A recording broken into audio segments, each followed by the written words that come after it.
കഴിഞ്ഞ 3 വർഷത്തിനിടെ കൊച്ചിയിൽ സ്വകാര്യ ബസ് അപകടങ്ങളിൽ മരിച്ചത് 59 പേർ. സ്വകാര്യ ബസ്സുകളുടെ മരണപ്പാച്ചിലിൽ ഉണ്ടായത് 739 അപകടങ്ങളാണ്. നിയമലംഘനങ്ങൾക്കെതിരെ പോലീസും മോട്ടോർ വാഹന വകുപ്പും കടുത്ത നടപടികൾ സ്വീകരിക്കുന്നുണ്ടെന്ന് പറയുമ്പോഴും നഗരത്തിൽ ബസ്സുകൾ ഇപ്പോഴും മരണപ്പാച്ചിൽ തന്നെയാണ് നടത്തുന്നത്.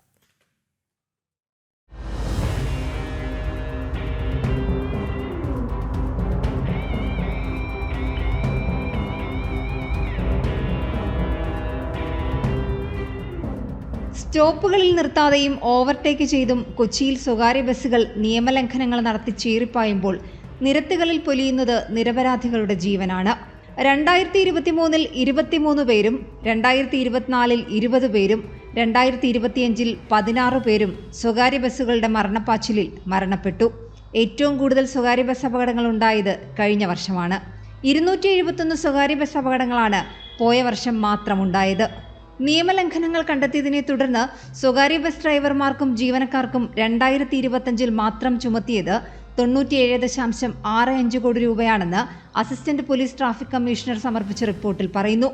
സ്വകാര്യ ബസ്സുകളെ നിയന്ത്രിക്കാൻ കർശനമായ പരിശോധനകളും ബസ് ഡ്രൈവർമാർക്ക് ക്ലാസും നൽകുന്നുണ്ടെന്ന് ട്രാഫിക് പോലീസ് പറയുന്നുണ്ടെങ്കിലും നിരത്തിലിറങ്ങുമ്പോൾ ഇതൊന്നും വില പോകുന്നില്ല.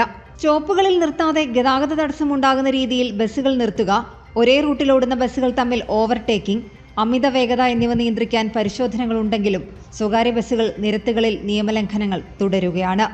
ഈ മരണപ്പാച്ചിലിൽ നഷ്ടമാകുന്നത് നിരവധി ജീവനുകളും. ജനം, കൊച്ചി.